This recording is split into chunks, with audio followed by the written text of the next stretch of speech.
I actually went through a really brutal process. Everything you knew yesterday is irrelevant tomorrow. I don't even know what you call this world that we live in right now. Everyone's going on strikes. There's still a war in Ukraine. There's the cost of living crisis. So are you going around the circle and it's like, I'm a scientist, I'm an engineer, I'm an eye doctor, which is coming very helpful, by the way. Niche. Very niche, but when Sophia was getting... Today we have a very special guest, fellow Northerner, which I'm very excited about. My wife's going to hate me after this because I'm going to come home speaking very Northern. Sedge Beswick, welcome to the podcast. Thanks for having me. Before we get started and we jump into all the nitty gritty, do you want to just give a rundown of who you are, what you do, what you run, so that anybody who's listening or watching that doesn't know you can get to know you? Yeah, I mean, I'm trying to work out who I am because I am... Who are you? I'm a new me. I've come back. I'm day 4 from maternity leave. So I'm mum, first and foremost. I was late today. I am never, ever late. But that aside, that wonderful human being aside, so yeah, I have worked in influencer, celebrity marketing my entire career. Obviously, it was called something very different back in the day. What was it called at the beginning? Like, what did they call it? It was all around key opinion leaders, which is obviously quite an Asian way now of like the key opinion leaders is what you kind of use. And then it went into like bloggers, vloggers, YouTubers, just opinion leaders was used quite a bit. So yeah, I've seen it called everything, and I'm desperate for it to not be called influencer marketing. We can get onto that because I love not when someone doesn't call it an influencer. It doesn't make sense to me. I realised on maternity leave, whenever I met anyone like NCT groups, I've gone off piste already, I'm sorry. No, it's fine. Also, what do you think of NCT groups? So, I really, really struggled to start with. Yeah. The first time, and I really hope no one from the NCT group ever listens to this, the first meetup that we went to, I pretended that my daughter had a poo so that I could spend like 15 minutes in the toilet. Because the concept to me of like, I was really active with Mari, like I think from having like such a mental busy job. Yeah. I was like out in Selfridges on day 3, meeting a friend for like, lunches. And I was really confident taking her out and about.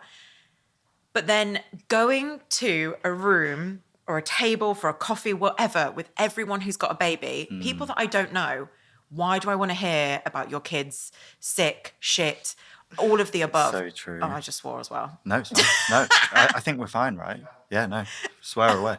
Off-piece swearing, it's all going on.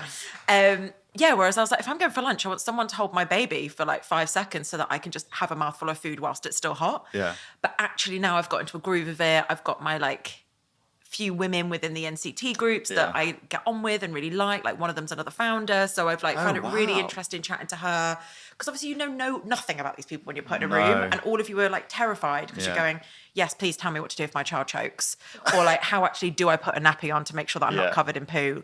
So yeah, I found it tricky. Yeah. And now I'm getting in my groove with my NCTs. wife and I, Amy, we live in Cambridge now. So we used to live in London. We live in Cambridge now. And our NCT group was full of some of the most intelligent people. So you're going around the circle and it's like, I'm a scientist, I'm an engineer, I'm an eye doctor, which is coming very helpful, by the way. Niche. Very niche. But when Sophia was getting prescribed eye drops, he was like, don't take those. Like the hospital will give you those because it's the cheapest, but don't, you need these. So it was super helpful. But we were going around in the circle. They were like, what do you do? And we were like, we run a marketing company. And they were like, what kind? And we were like, we work with influencers. Like, I don't know why I felt right? that. Yeah. I said exactly the same. I work in marketing. And then when people probe and push, and I've always found influencer as a word crass. Yeah. And anyone who's like, I am an influencer, like anyone who is of influence has a skill set outside having a social following. So they 100%. Don't call themselves an influencer. But what we do is called influencer marketing. And I just got on with it. And then when I'm in these completely new waves of people saying I work in influence marketing, I just wanted the ground to swallow me up. Yeah. And I immediately felt judged. And again, similar things. You've got like lawyers, and I'm there going, so like this influencer like put a unicorn t-shirt on and oh my God, they sold like 70,000, it's just. How did you describe it to them? Because one of the things that I still find so difficult with even just my family, describing what I do. Yeah. They're like, how does it work? And I try and describe it and they just don't get it half the time. How are you describing it to these new people? What I'm kind of going for, and I mean, again, I'm like rusty, but I've kind of explained it as I help brands connect to their audiences through other people and their story, their content. And it might be above the line, it might be just on a TikTok video, but wherever the brand's audience is, I help them connect to those people through people. It's a good way of doing it. I mean, it needs to be way punchier than that. I think that's quite a condensed way. I did it. Have you been on Chat GPT at all? This is the bit where when I was young, and I worked at ASOS, people come to my desk and be like, right, so tell me what is Vine? What is Periscope? And I'd be like, right, here we go. And now I was like, I can't. Like, someone is going to have to school me hard on the whole that I'm just out of it. We're not using it at all yet, but it's infiltrated into the office and the team, and they've started using it for like little things. But I got it to describe influencer marketing to a 5-year-old. And to be fair, it gave me a very concise, nice way. And it was like, imagine that you've got a really big following and you're trying to sell toys to a brand. And it was like, did it really, really punchy? And I was like, I'm going to use that. That is great. Also, great, you didn't need to say that wasn't yours. No, I've been doing some stuff lately and like giving it to the team and seeing if they catch me out to see if it is AI or not. That's incredible. No one's caught me out yet. Yeah, it's really strong. Incredible. But one of our influencers actually very, very apt for this conversation. She's doing a talk in the coming weeks about diversity in AI because and it's so true. Once you ask it something, it's very much written for a white individual. There's a huge lack of diversity in AI, which you just wouldn't think is a thing, but it is. Like it's obviously been written by. That is incredible. You would never, ever think of that. So she's doing a talk on it. So very interesting. But yeah, very off-piste. Tell me about Scene. So the business has been trading for nearly 7 years, which is why I look about 90 when actually I'm only 35. Not true. And ultimately we work with the brands to make sure we do all of this properly. Yeah. So we've obviously evolved and developed over the last 7 years, the same way your business would have, and the talent that you've kind of taken on too. Yeah. So we have a full production studio. We do have our data suite, data team, affiliate team, and our whole piece is around, obviously everyone says this too, like marketing jargon 101, but is making sure that the content does resonate with the audience, that it is shit hot, that it doesn't just need to live on an Instagram post. It doesn't just live on a paid ad. Like, it is so good. You want to distribute that content in as many touch points as possible. Yeah. And you can't live in a little square on Instagram anymore within our world and what we do. So it's really kind of pushing and challenging our brands to think bigger and to think of all of the kind of different multi-streams within marketing that you can see these faces that people know, that they relate to, that have influenced them. And so, we've done, since I've been on maternity leave, we've done SneakerCon for eBay.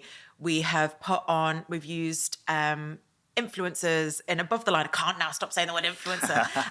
In above the line campaigns, and the rawness of that content when they're being used in above the line for the first time versus a model who does it all day every day. The additional added value that you then get, and that clout and that reach from the real emotive kind of aspect is huge. So yeah, that's kind of us. How did you come up with the idea to launch an agency? Because I was watching some videos of you before you came in, and you said you had no intention of ever going the agency side. No, I didn't. So how did the idea to then launch an agency happen? So I actually went through a really brutal process whilst I was pregnant I didn't go through with it. And the whole, I basically met a hell of a lot of people in this process, from advisors to people that were looking to be our next round of investors, basically. And the one question every single person asked me was, tell me about your journey into entrepreneurship. And you're like, hideous, but whatever. I've got to be here and I've got to sell myself. Yeah.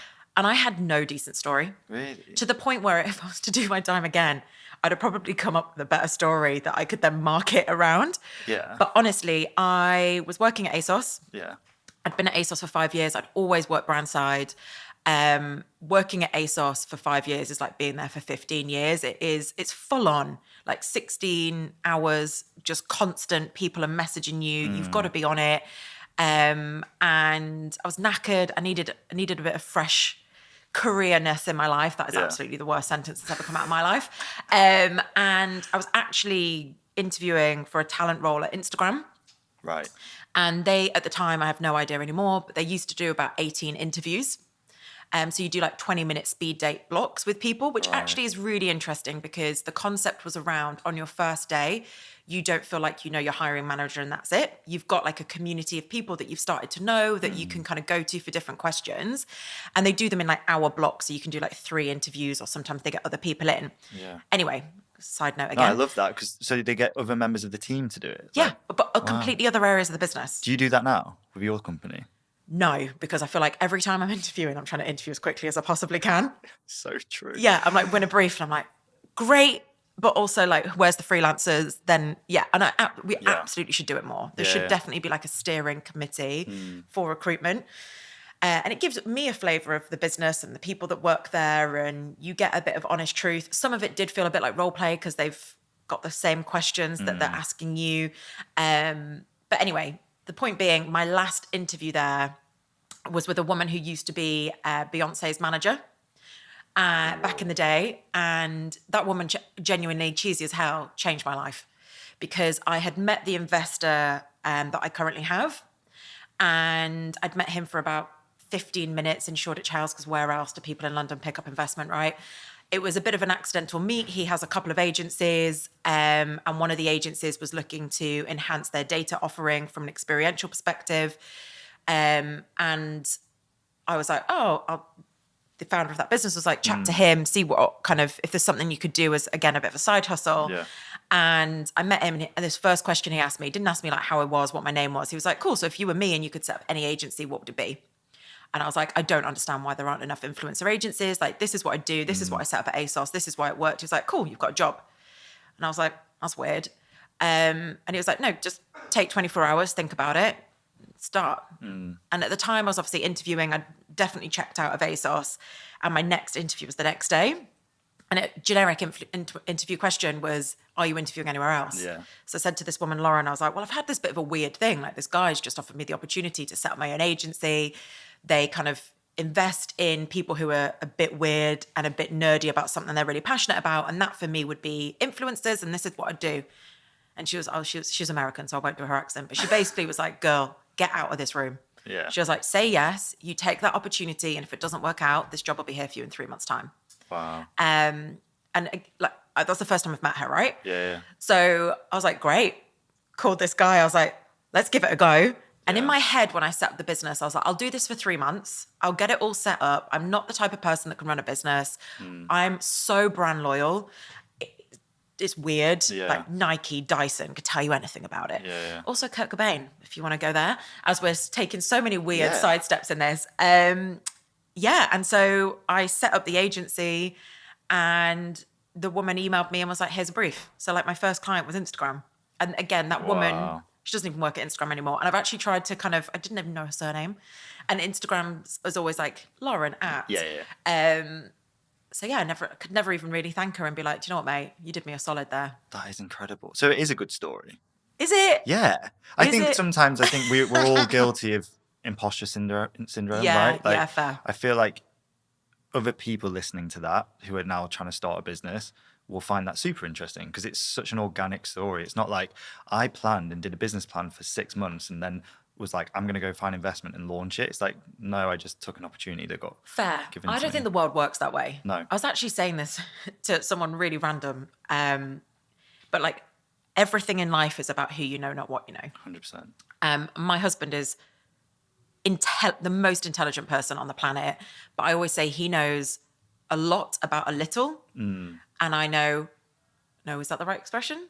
He knows a little about a lot. Poor guy. I know, I was going to say. Yeah, I was like, but I know a lot about a little.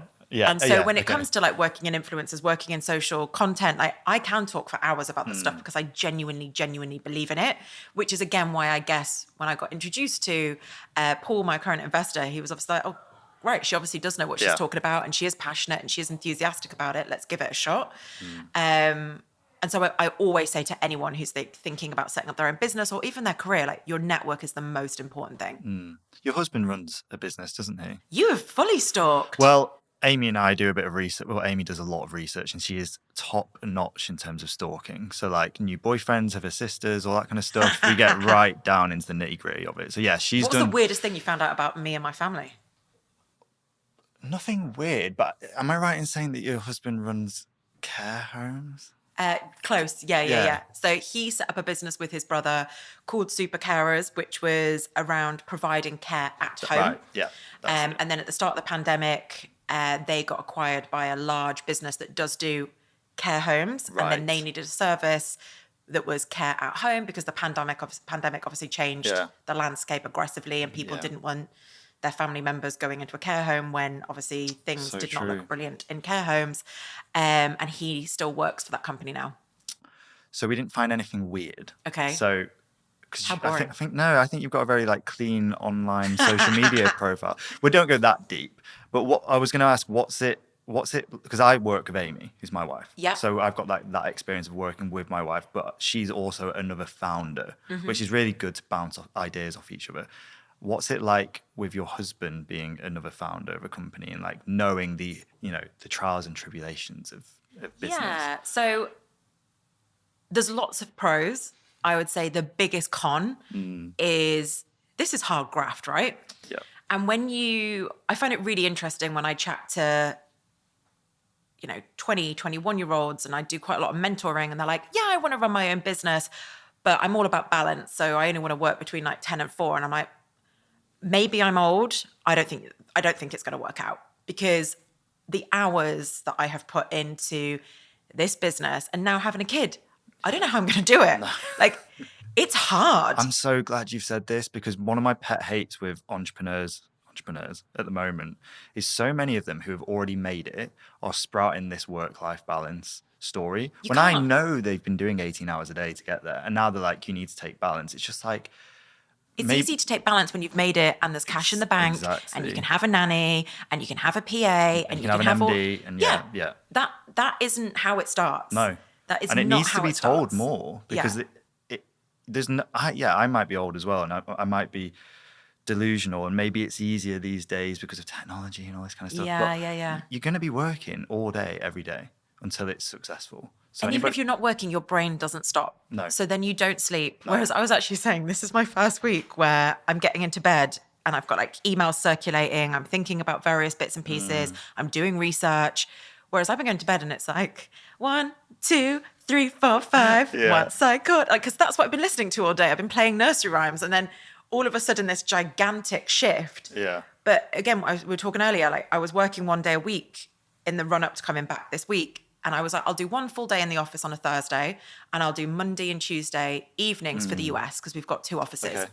You can't do the US when you've got a human being. Because as much as I want to put her to bed at 6:30 and, 5 nights out of 7 that'll work. Yeah. Last night was brutal. She didn't go to bed till 8:45. So when they're meant to jump on a call at 9, when I haven't eaten, haven't pissed all day, like I'm frazzled. Have you got onto Cocomelon yet? I am trying it goes in the Peppa Pig category. Yeah. Of avoiding that for as long as I humanly possibly can. It's good. Is it? Well, when I say good, that might be an overstatement. But the one pet hate I have about it is they repeat the melodies for different songs. So they're so clever. Like, whoever created it is a genius. But they repeat the melodies. So it'll be like, eat your peas or something like that. And then it'll be like, tie your shoes. And I'm like, I've heard this song before. And Amy's like, yeah, they're just repeating it. And I'm like... That's the same for super simple songs. Right. That's our jam in the house. I've not heard that. Okay, so super simple songs will do exactly that, where the melodies will be the same, but you'll be like taking a fish to a baseball game, and then the next minute you're taking an ant to a whatever. So the same thing, you've just got those tunes on repeat. Yeah. How does it... Because Amy said this when she was coming back. She was like... She says her brain feels super dusty. Mm-hmm. Like, it's like getting back into the gym for the first time after like being out for 6 months or something. I haven't done that one bit yet. I've squeezed into my jeans today. What's it like, I guess, turning your brain back onto that, like turning that analytical business side of your brain back on? Or did it never turn off? So I really, really cocked up, and I would never, ever, ever recommend this to anyone who runs a business. and again, it's easier said than done. My pregnancy, I was going through the round of investment that we didn't complete. And I worked harder during my pregnancy than I've ever worked in my career. Really? To the point where obviously me and my husband were arguing about it because, and this kind of goes back to the question, like, that I definitely didn't answer. But so yeah, I guess the negative of having a husband who's also been a founder is that I could be like, I just need to work tonight, pre-baby, and I'll be there at my laptop till 3, 4 a.m. And he's like, great, this gives me an opportunity to kind of catch up and do things. But to your point, there were a lot of positives. So again, when I was pregnant and you're getting like a 280-page legal document that you've got to fact check and you're knackered and you can't sleep, I was like, you're going to have to do this. And he's got a completely opposite brain to me. So like going through long documents, legal stuff, he just has a field day, whereas I worked like 140 characters because I've worked in social for so long. And so yeah, like coming back, my pregnancy was brutal and I should have pulled out sooner. I absolutely loved the people that we were chatting to, that we were going to go with. I thought they would be fantastic for me and the business, but we ran out of time with the pregnancy. Like I was like, I am going to be here with a head poking out, signing some papers. And I was like, that's just not right. Sorry. No. And then so that was like stage one. And I think because I was so busy in the run up to going on maternity leave, when I then got on maternity leave, my poor baby, I was like meeting people all day, every day, because I was so used to being so busy. And I still kept emails on my phone, which was like fine because all my clients knew I was on maternity. My whole team knew I was on maternity. I was out of all of the groups. And then I got to a point in January where I was like, I get that I'm the founder of this business and I get that it's my name above the door, but nothing, absolutely nothing on earth is worth not spending time with my daughter. So in February, I was like, I don't care.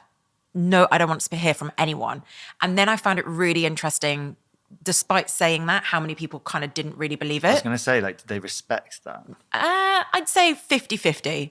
I got messages being like, hi, I've run out of money on my work Pleo card and you're obviously not using yours, but you get a text, so can I use your Pleo card? I was like, absolutely not.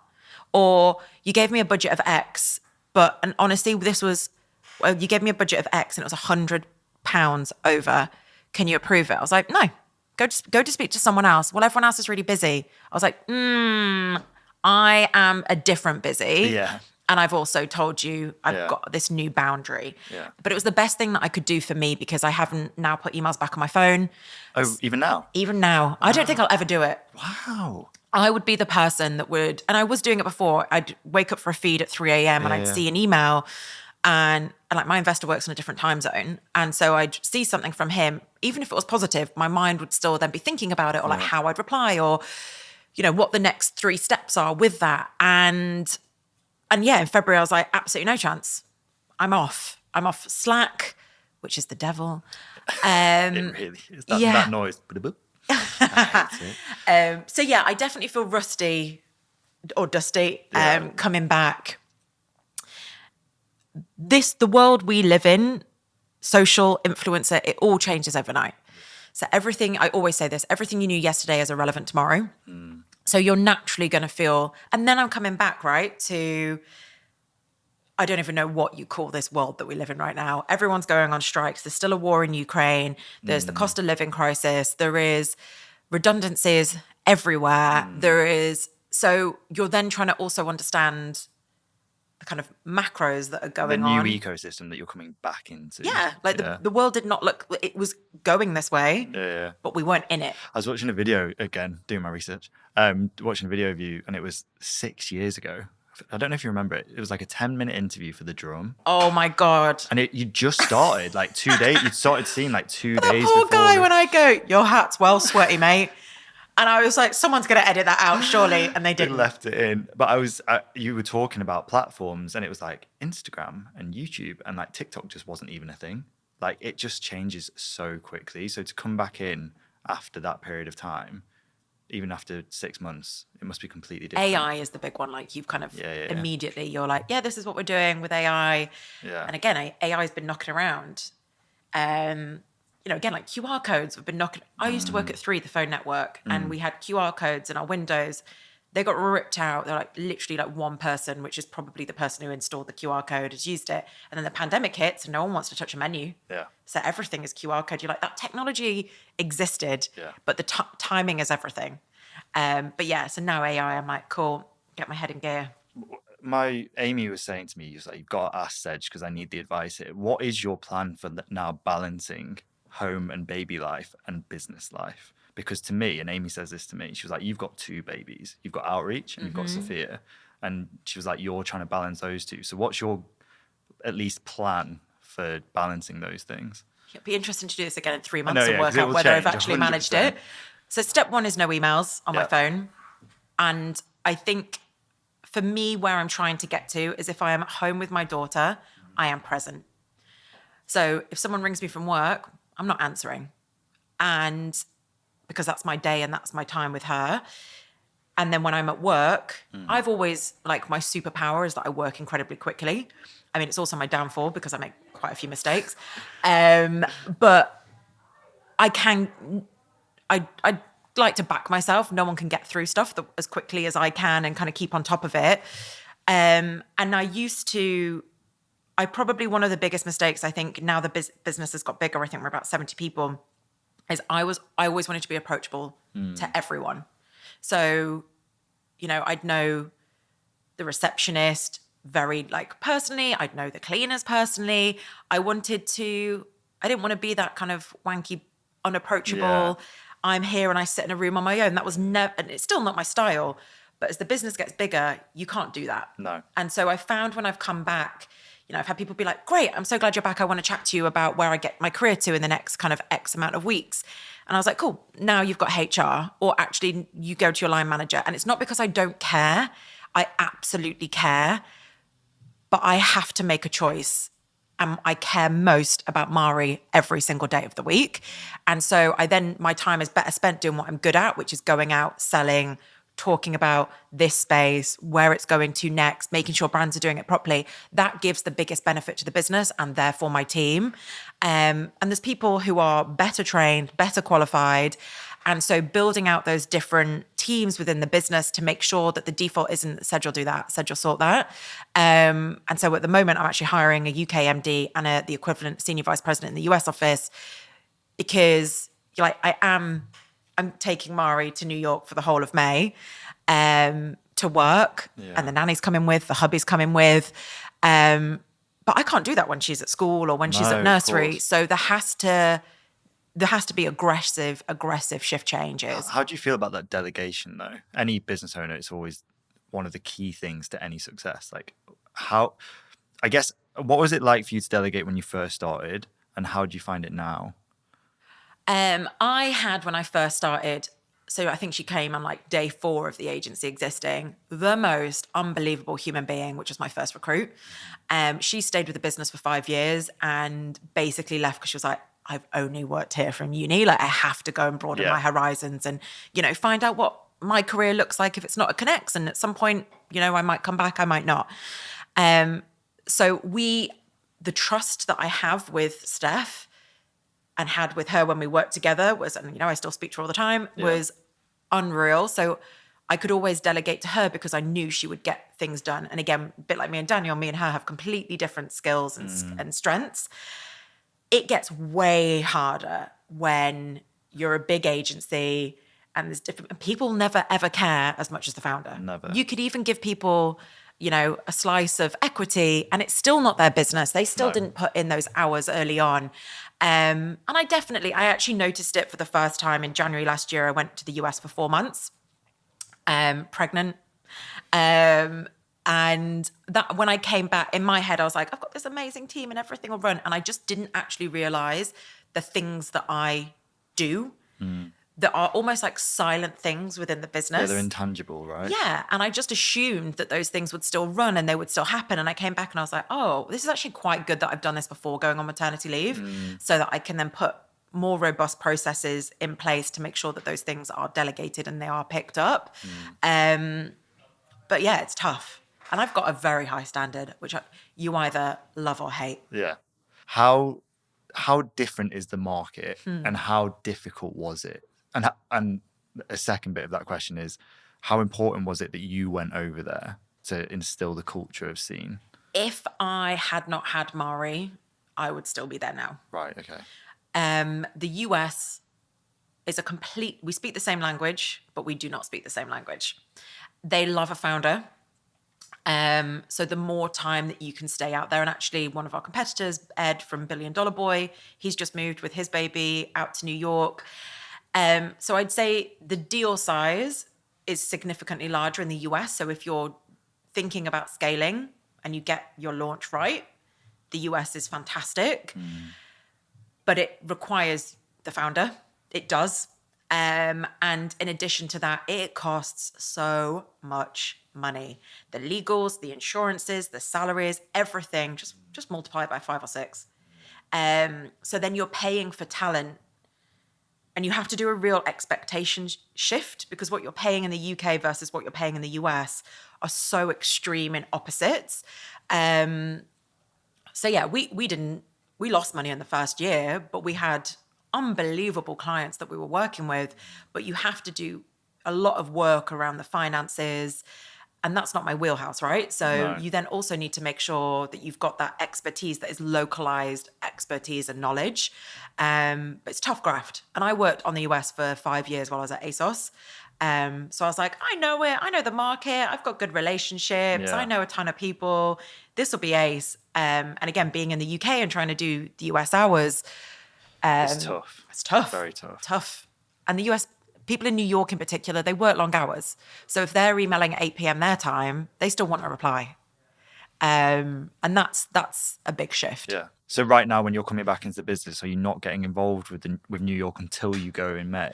I'm trying to do for April like 80% UK and 20% US. I still have my team there, so I still need to check in with them. I still need to make sure they're okay. I'm hiring the senior vice president, and then hopefully that person will be there in May, and I can do a lot of like training, onboarding, introducing them to clients, giving them the ropes ultimately. It's very scary, isn't it? Yeah.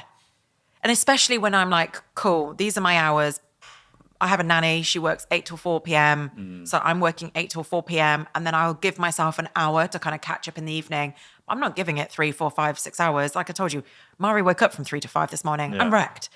And what I'm not going to do is then look after her properly if I'm too tired in the night because I spent too long working in the evening. Well, how are you interviewing? Are you interviewing remotely for this position in New York? So we're using a recruiter, which also... Very expensive. Yep. And so we'll do first rounds via Zoom, and then in May I will do seconds. Okay. The benefit of the US is a 2-week notice period. Yes. One thing I wanted to talk to you about, because it's very much your side of the industry, is this consolidation of agencies. So obviously...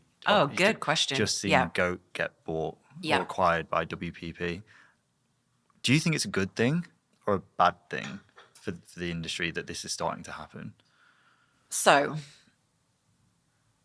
I have, as I said, don't know how many times I'm going to say the same thing. I am on day 4 of maternity leave. I have had 3 smaller influencer agencies get in touch with me and say, I'm out. Do you want us?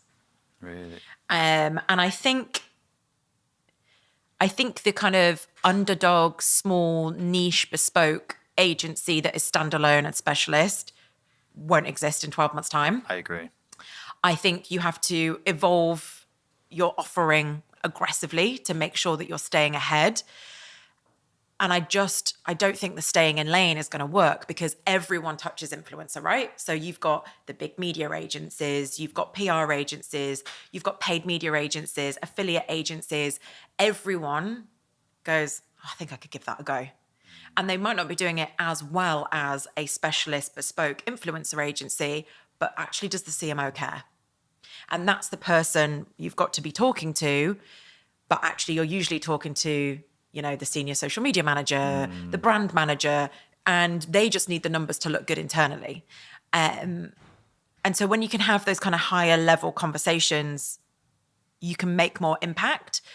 But actually most of our briefs at the moment, we do work with other agencies. But from a brand's perspective, you want one contact. They also want to get out, right? They don't want to be working all evening or have agencies that are wondering where the line stops and starts, and that grey area. So yeah, I think those small influencer agencies won't really be here in years. But again, if you think about, I started my career in social media. If you're a pure play social media agency, you do not exist anymore. You had to get into paid, you had to get into above the line, you had to evolve what you were doing. And that's the shift we're going through. Yeah. No, it's a pre-loaded question, because we started as a very small brand agency, like my wife and I, like doing little deals here and there. And we saw this function of everything's consolidating. Every brand thinks they can do influencer now. We're not going to be able to compete with the big dogs. There's no way. So we flipped to be talent, but we always kept that want of launching the brand side again within the agency. So in July last year, we started hiring for those positions, and we started to do more brand side, non-exclusive side. And literally this week, we've closed it. Oh, interesting. Because I actually didn't know that, by the way. No, it's fine. I haven't said it to be like, no. No. It's it was one of those decisions which sucks, because it means a bit of a team is gone. Yeah. But we were like, if we're going to compete from talent side, we need to double down. We need to just focus on being the best managers we can be with the best talent. And frankly, I'm not competing against a WPP. Yeah. I'm just not. Unless I drop millions into hiring an amazing team here, there's no way I can compete. I think that my I guess question and where I'm interested is it a good thing that it's being consolidated? I'm going to make a point on something else you just said there. And this is my personal view. Yeah. I don't think you should play both sides of the coin in influence marketing. No, and that's something I do want to talk to you about. Yeah, I don't think from a brand's perspective that it is right. No.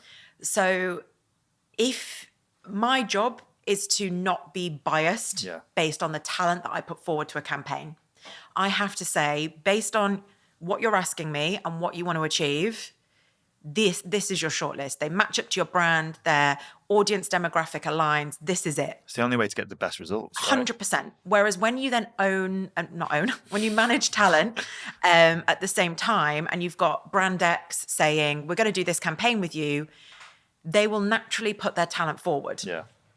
And you can really see where things are ajar there. And then it gives influence marketing broadly a bad name, because the results don't marry up, or they don't match, or you bullshit some vanity metric that means nothing. Yeah.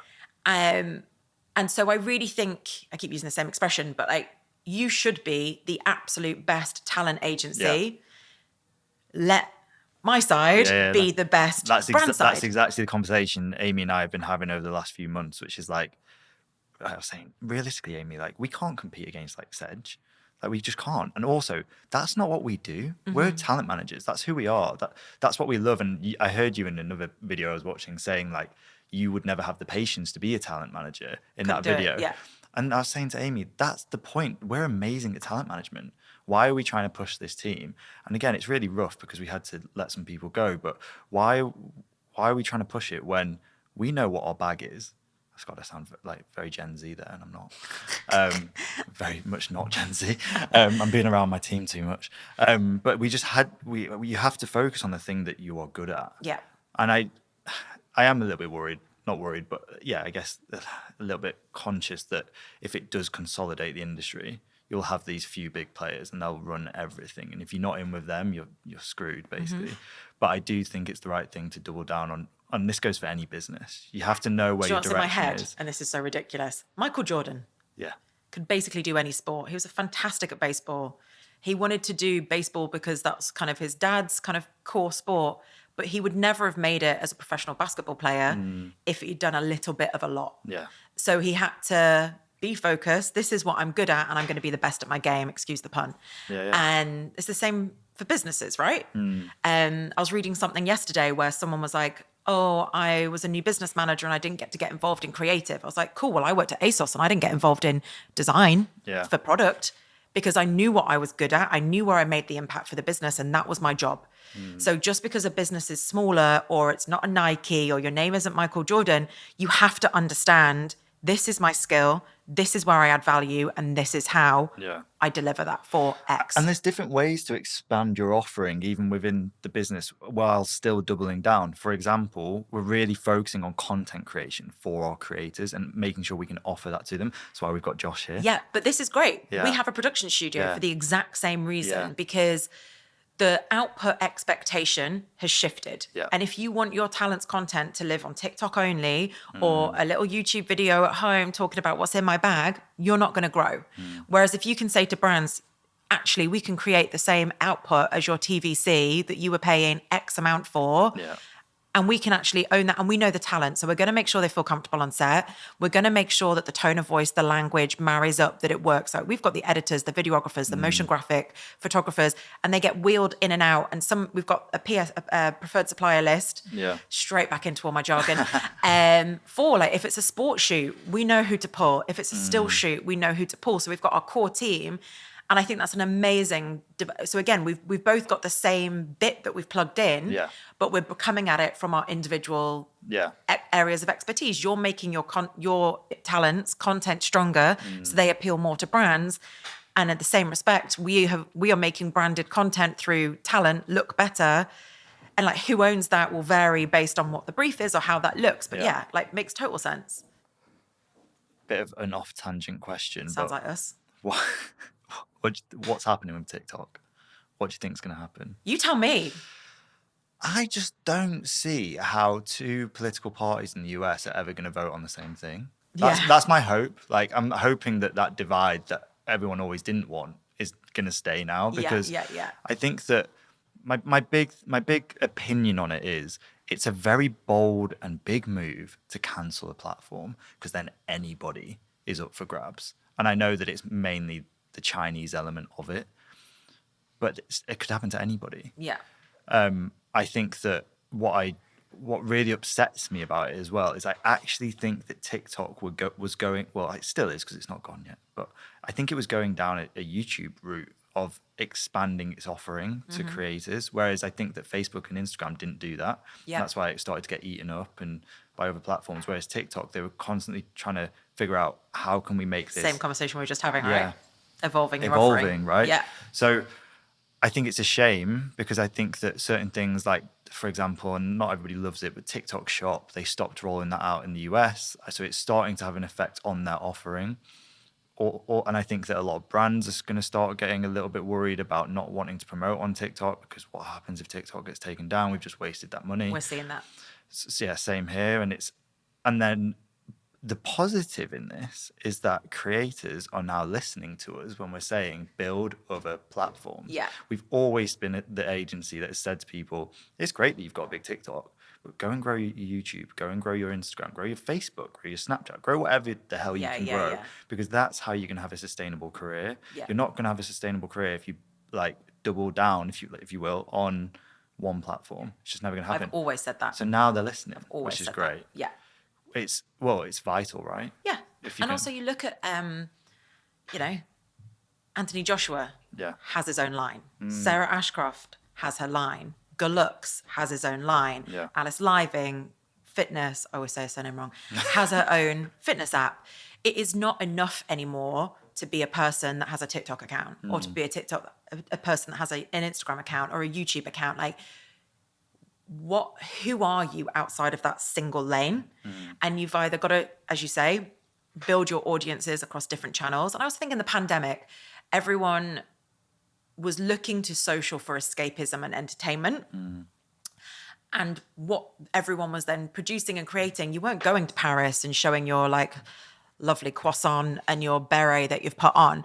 So actually, what was the content that was relatable to people that were sitting at home who couldn't leave their houses? And I think talent really had to understand their audience. And that's like celebrity through to micro, nano, whatever we want to call them. And that hasn't changed. And I think, like you say, something like no one would have ever expected a TikTok that might mic drop and disappear in like X amount of time. So again, it's that constant reminder of you have to have more and you have to have different revenue streams. And that could be affiliates, that could be your own brand. It could be that you're an author. It could be that you public speak and you get paid because you've got a following.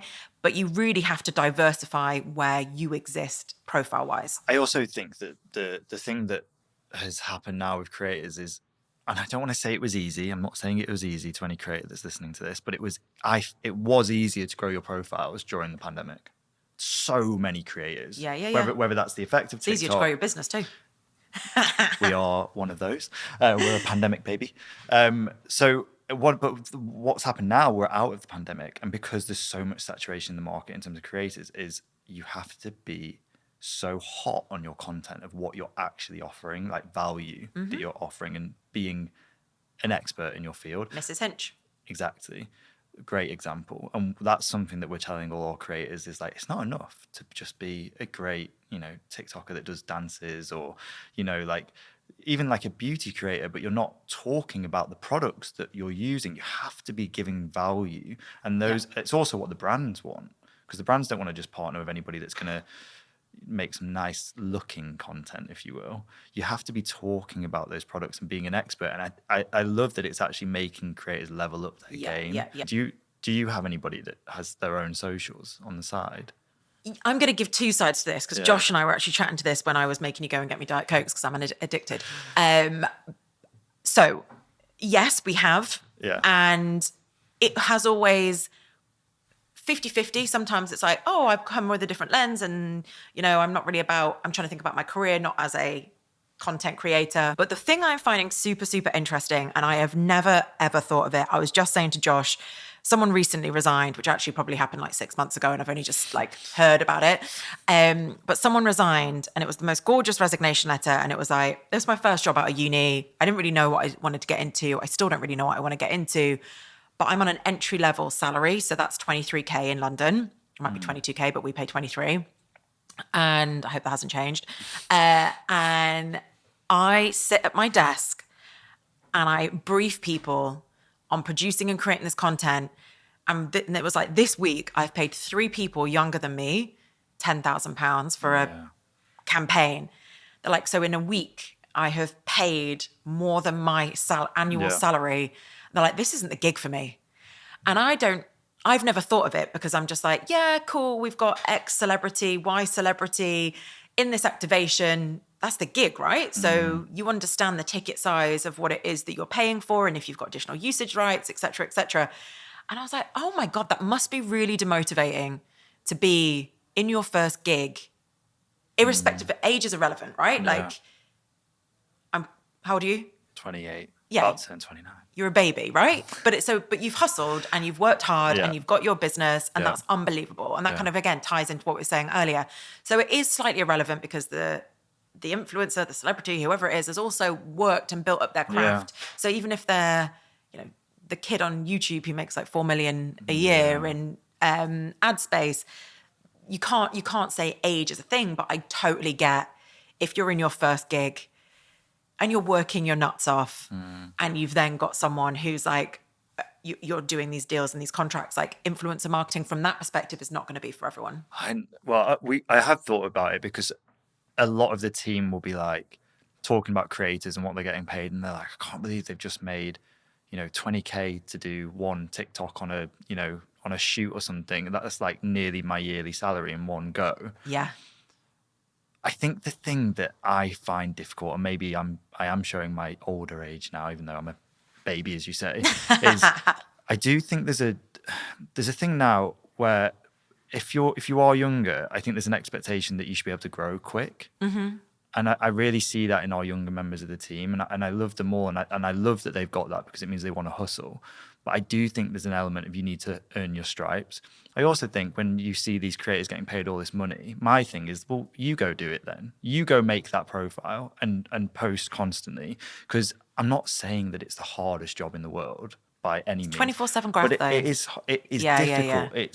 It's filming, it's ideas, it's editing, it's, engaging with your audience, getting hate online. Like, it's not easy. It's not an easy gig. So my thing's like, go and do it yourself then. I obviously have never done it for myself. Yeah. And that's not my thing. But when I started at ASOS, I was the first person in their social media team, and I wrote the captions, I took the pictures, I have edited videos terribly. I have, ran around the buyers and said, what's dropping next week? Can I get a picture of it? Can I do this? I've spoken to the Nikes and I've got samples sent in. And obviously now if you look at a social media team, in order for it to work properly, you've got a videographer, you've got a photographer, you've got an editor, copywriter, whichever level you want to do it. You've got an intern sales bod running around making sure that and you've also got the demand coming in. So you kind of need, and when I left ASOS, the team was about 32 people. So half of those were, they weren't called influencers there either, but like insiders producing, creating content for the brand. But I had someone whose job was editorial. They were making sure that everything was subbed. They were making sure that all of the talent's feeds were subbed. We then had someone that was producing the content and booking in different videographers, photographers to then distribute that content across their channels. We had a runner, full-time runner, who would order product, who would go and sit on desks of buyers to make sure you get it. I think that was one of the most fascinating things when I set up the agency, was going into other businesses that were, profit-wise, the same scale of ASOS. And they're like, so I'm one person in the social team. I was like, oh, I thought I was coming here to tell you about what's next. But in order to do that first, I need to scale up this bit here too. Yeah. It's going back to the aspect of young people in the business and then them seeing these kind of fees come in. What was your reaction then to that resignation letter? She's gone and done a completely different gig. Completely different industry, completely different kind of world. Yeah. Irrespective, I take every resignation personally. Yeah. Every resignation. Do you remember the first time someone resigned?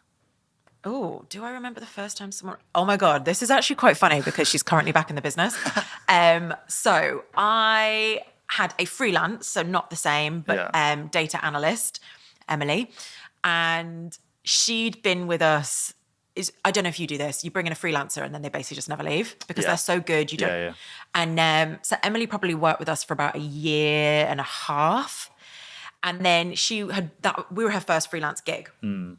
So I remember her saying, I'm only going to be here for a bit because I want to go and work out freelance and work at multiple different businesses and work out what my niche is and what I want to do. And oh God, if I had emails on my phone, I'd find it. Her resignation letter and the back and forth that her and I had, it was literally I love you so much. I love the business. It's nothing personal. I can't do this face to face because I'll probably cry. And then I'm like, oh my God, I'm crying on the train back from Liverpool where I've been with a client. I love you so much. Please come back to the business. Never leave me. And it was probably a month later. She was doing, some ad hoc bits, not in the office full time. And when I went on maternity, I was like, mate, off the bench, you're back for us, because I really wanted people that I knew and that I trusted. And hands down, we've actually had quite a few boomerangs, people coming back to work for the business, and you never ever forget someone that you worked with that made such an impact, and you would have them back all day long. Why do you think you've had so many boomerangs? Because that's not a regular thing for companies, right? It's trending on LinkedIn at the moment. Is it? Yeah. Really? Yeah. Because people maybe think they've got, the grass is always greener somewhere else. Exactly. And I think you had the Great Resignation, and I also think at the moment, there's so much insecurity around jobs, full stop. 100%. And I mean, I probably shouldn't say this either. I had a board meeting, 2 weeks ago. I said to my husband, I'm just going to prepare myself mentally. They might be getting rid of me. I've been off for 6 months. And he was like, you're nuts, but sure. And that wasn't, I'm still here. Yeah. But I was like, but it's mental out there. You don't know what to expect. And I think I will always rehire someone that made a positive impact on the business. Yeah. And if someone enjoyed working there and they wanted to go and do something else, try something else, one of the boomerangs went and set up her own business in events, and then the pandemic hit. She's back.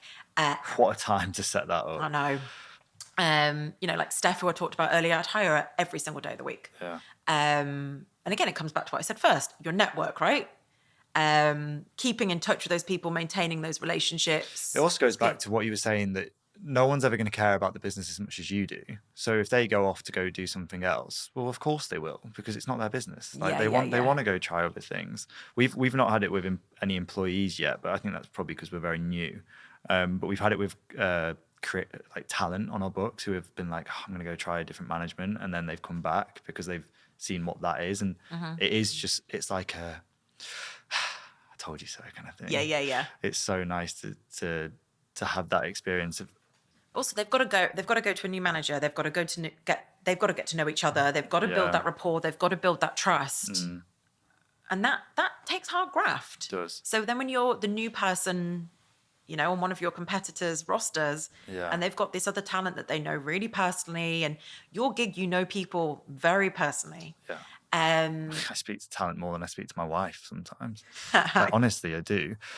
This is something that I really wanted to ask you. This better be good off that reaction. This isn't for like the podcast. Nobody else is going to care about this, but I need to know this.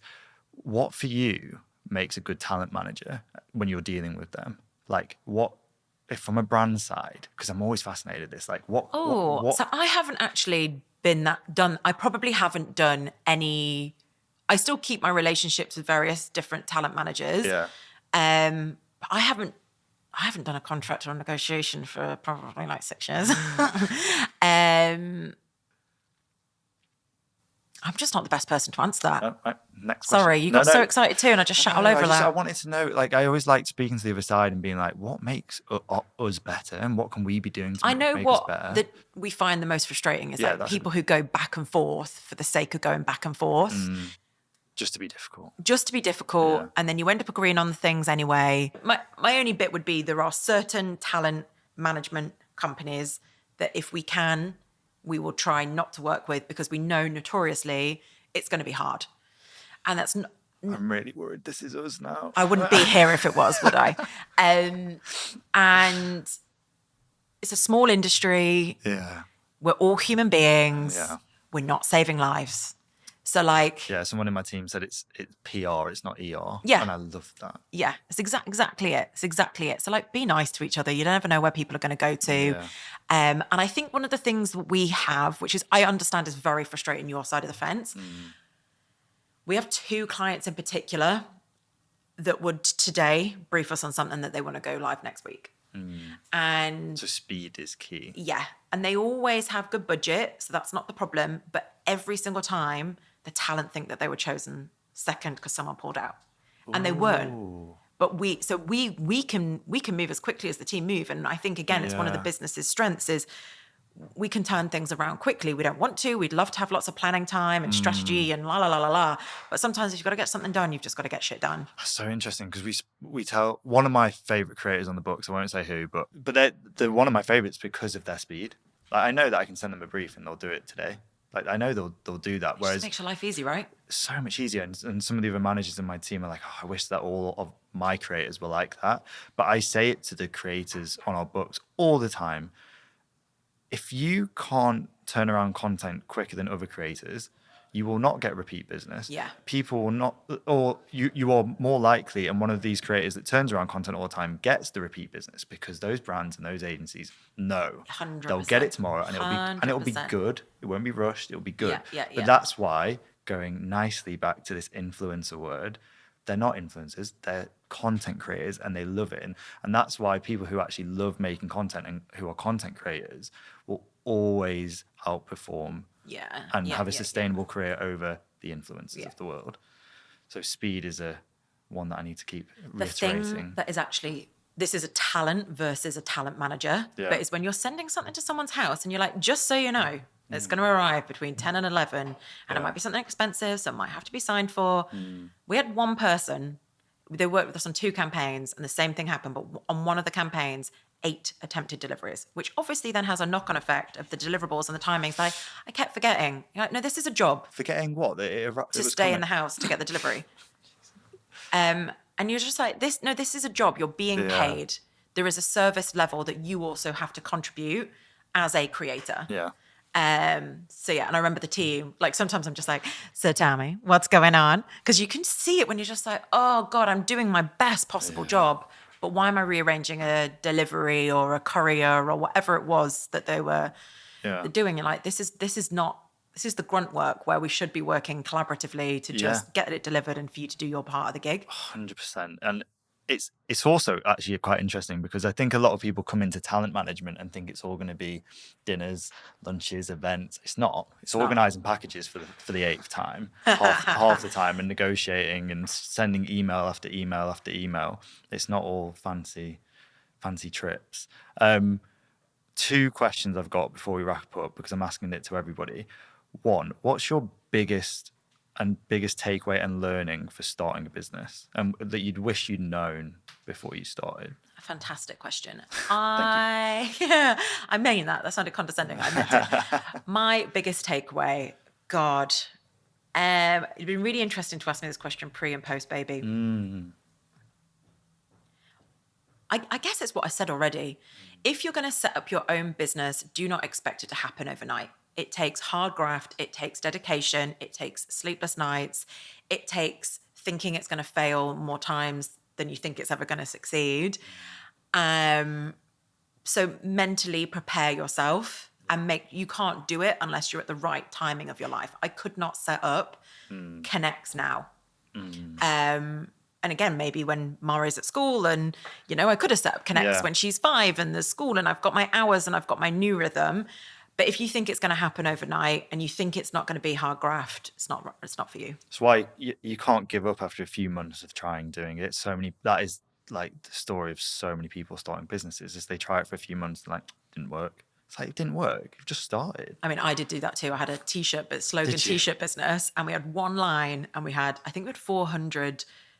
It was all basically like social-esque stuff. So, and one of them was duck off, because the autocorrect, and it got worn by 2 influencers that I seeded to. This is like 8-9 years ago now. And I did it wrong to start with. So we actually bought the product to start with. So we had 500 units, and we sold 500 units. It was either 400 or 500 units in 24 hours from these 2 influencers. And I was like, I've made it. Yeah. I've got my own fashion business. And then one of the lines sold all right. One of them sold pretty averagely. And then I had so many t-shirts that all went to a jumbo sale. What did you do with them? What's it called? Like a car boot sale. There were 2. Yeah, isn't it jumbo sale? Isn't that American? Maybe. Go to America once. Been in America quite a lot. But yeah, I had 2 lines that we did not sell. Yeah. I can't remember what they are now because it's so long ago. And I got to probably about 3-4 months of this business trading. I was like, I'm out. This is really long, but thank really God boring. It did fail in a way, because I probably learned. You learned, but also Scene might have not. If that had gone even okay, you might never have started Scene. Correct. So correct. Here we are. That's a nice segue into my last question, which is, because I want everybody to come away from every podcast, every conversation, feeling positive. Okay. What is your one tip for keeping a positive mindset? What is my one tip for keeping a positive mindset? I would always say, and this kind of maybe contradicts what we were just saying, but if you don't enjoy it, stop. Yeah. Because it isn't right for you. And there will be something that will land with you, that will resonate with you, that will give you complete and utter joy. And I genuinely, it's hard. And it's really hard when I'm trying to work out and navigate mum life as well as, work baby life. But I enjoy what I do, and that makes me good at what I do. Whereas, I've tried my hat at other things, and it just hasn't felt right. Yeah. And I haven't been good at it, and I've been unhappy doing it. You should, isn't it like an expression of if you love what you do, you'll never work a day in your life. Yeah. Which I think is bullshit, because there's lots of stuff that I love I love running a business, but there's a lot of stuff that I don't love doing about the business. Yeah. But again, if you think about where we were talking about earlier, it's hard, but then you scale and you bring in those expertise, you should in theory kind of get to that point. And so, if you're not enjoying your job, you don't have to set up a business, your job. Yeah. Find something different, because the right thing, the right company, the right culture, the right dynamic will bring you joy, and it will be worth you leaving your house to when your kid's there and you want to hang out, and because you also get that joy from a different part of your brain and a different part of your kind of psyche. So that's kind of a negative of quit your jobs, people. Maybe not in this market. Please stay. But I think you should always love what you do. Yeah. So focus on finding your positivity at work and work with good people. Amazing. Sedge, you are inspiring. You're a superwoman for having a baby and running a business. I don't know how the hell you do it. Thank you for coming on. No, thank you so much for having me. Amazing. Like I say, it's good to have a little northerner fellow northerner to go back and forth on.